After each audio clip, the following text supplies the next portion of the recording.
DJ Santosh राज कहानी पान फूल ने बाता भेजवानी हो मैया, पान फूल ने बाता भेजवानी हो मैया, पान फूल ने बाता भेजवानी हो मैया। होके शेरवा सवार चढ़ के डोलिया कहार मैया चलिया हवा चलिया बा।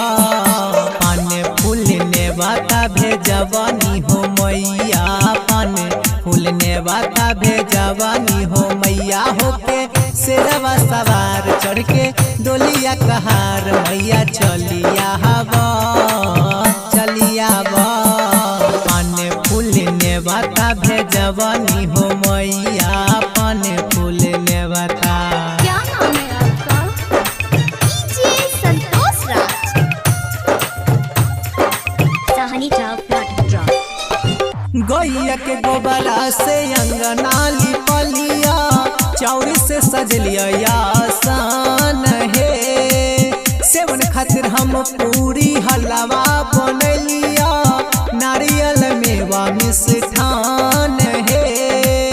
पंडित से तो है नेवता भेजवानी, पंडित से तो है नेवता भेजवानी। राखिला मैया मोरी मान हो, 56 भोग चौका में सजावानी हो मैया, 56 भोग चौका में सजावानी हो मैया। होके सिंह के सवार चढ़ के डोलिया कहार मैया चलिया बा चलिया बा। पान फूल ने बाता भेजवानी हो मैया, पान फूल ने बाता। क्या नाम है आपका? डीजे संतोष राज कहानी उत्तरवाहिनी गंगा के जलवा करे खातिर स्नान हो। बेला चमेली और हुल रात रानी मोगरा के बनवनी हार हो। धूप गुगल मेवा मलाई, धूप गुगल मेवा मलाई, धूमन से करी सत्कार हो। मखमल के सेजी या सजवानी हो मैया, मखमल के सेजी या सजवानी हो मैया। होके शेरवा सवार चढ़ के डोलिया कहार मैया चलिया हवा चलिया बा। पान फूल ने बाता भेजवानी हो मैया, पान फूल ने बाता। क्या नाम है आपका? डीजे संतोष राज कहानी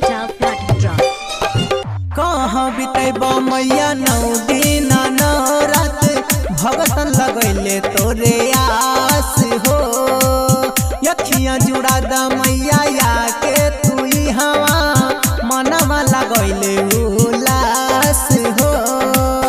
निमिया के डाली मैया झूलावा लगैले, निमिया के डाली मैया झूलावा लगैले, झूले खातिर दिन रात हो।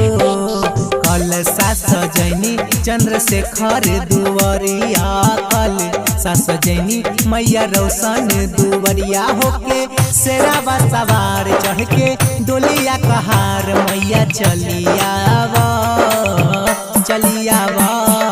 पान फूल ने बाता भेजवानी हो मैया, पान फूल ने बाता। Angika recording studio Rupauli Purnia Bihar.